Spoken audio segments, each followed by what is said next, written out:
Hello, my name's Tori Willetts. I'm 22 from Birmingham and I've just won the Elite National Champion minus 51 kilo. So I'm a bit of a gobshite, but that's just how I am. You either like me or you don't.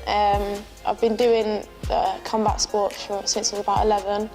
I used to do kickboxing, and then from like 18 I changed into boxing. I've been doing boxing since. So I went to try out karate, and then I found that really boring, and upstairs there was a kickboxing class going on, so I thought I'd give it a go, and then just from that I just enjoyed it and carried on.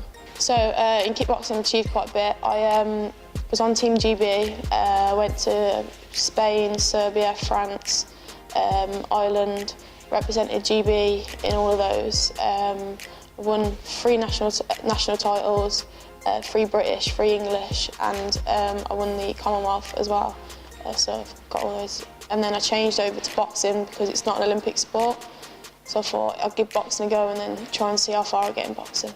So I joined the army pretty much because I knew that they did full-time boxing. So I kind of got into the army, did all my basic soldiering, and then I went to work. And then once I was at work, I got trials for it's a podium team, so it's like the elite level. Obviously, because I've kickboxed, I have to train at elite and fight at elite. So I entered the elites category, and after like 2 fights, which is more like open class, so everyone I was fighting were always England or international level. So then obviously I knew that the army team are elite, so I got into doing that. Got trials, went to Eindhoven, which is in Holland, and won. And then they asked me to be on full time. So then I got transferred across, and then we train for 3 times a day. We do strength and conditioning. We've got a nutritionist coach. Everyone, literally, all the coaches, 4 different coaches, and just train us up to the standard that basically near enough like GB standard. And then so obviously I'm from the army. They like push it as much as like they push you in it, and they support everything that I do to get me to where I want to. So obviously I won the national championships, the elites, a couple of weeks ago in York Hall, and after that I'll be fighting in the 2nd of June it is, in Sheffield, which is the GB 3 Nations Championships against Scotland, England and Wales. Hopefully onwards from that I get GB trials, and then get onto the podium potential team, and then hopefully full time and reach the Olympics is my goal. To be fair, there was 8 boxers from the army. There was 4 that got national titles out of us. 3 got silver and 1 got bronze. So all of us come out and medalled. So all of us are looking for certain goals, like the heavyweights going pro. And there's a girl that's just been, she's now on full-time GB. There's one that's got trials, so it's like the next stepping stone for me is to get trials for GB, hopefully.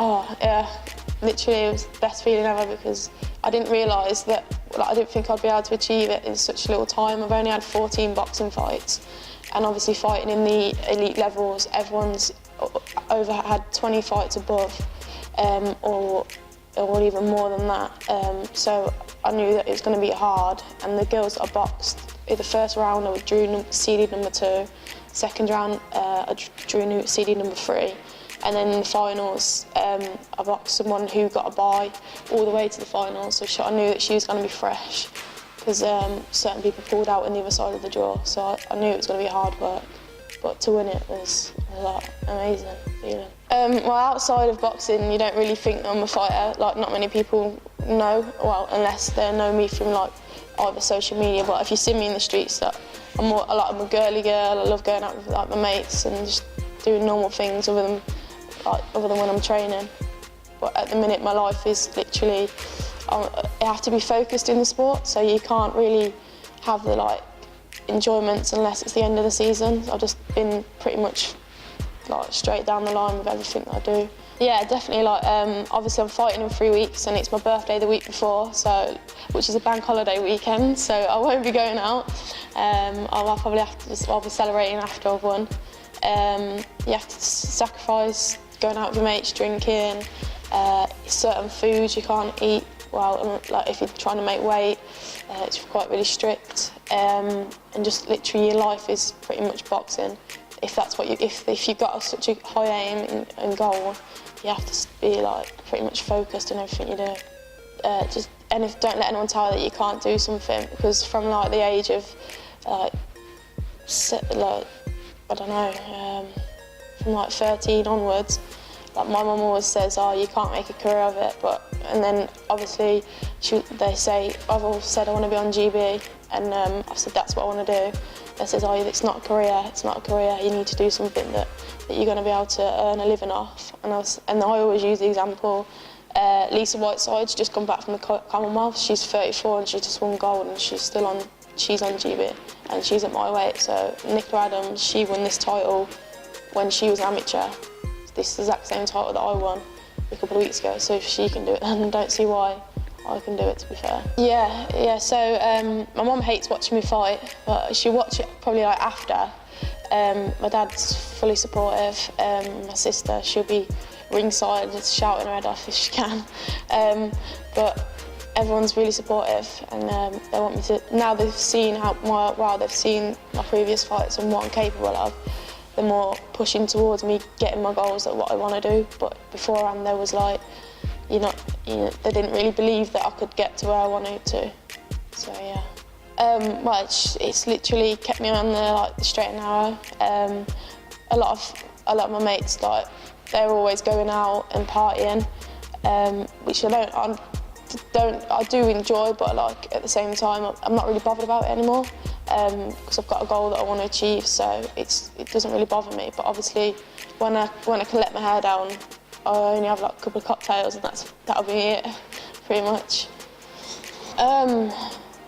Well, in the gym, it's always good to have a little bit of banter. Like if everyone's knackered and you've got another session in like a couple of hours, it's like everyone has to pick each other up in the gym, and like being close in the sport's like really good so you all vibe off each other.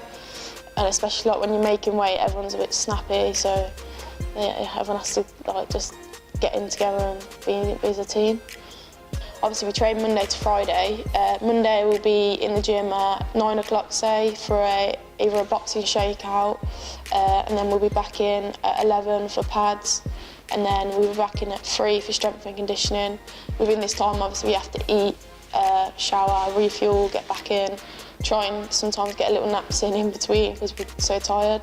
And then we're back in the morning, either for track sessions, which can vary from like sprints to long distance to on the field, or like doing like best efforts, 1K, 3K best efforts. And then we'll be back in again for either strength and conditioning, another boxing session, and it's like that every day. Friday we have one session in the morning at 8 o'clock, and then in the army you have half a day basically. You finish early on a Friday, and then back in again Monday. So you get the weekend to chill and recover, and you're back in here. So just looking for a sponsor to try and follow my journey and like support, so like with food, prep meals, supplements, even like just things like money towards gloves, a new kit, new equipment, I like tracksuit, I don't know, just to keep me going and get me to where I want to achieve. Obviously like the Olympics is a big aim, but it can happen. My name's Tori and I'm next to blow.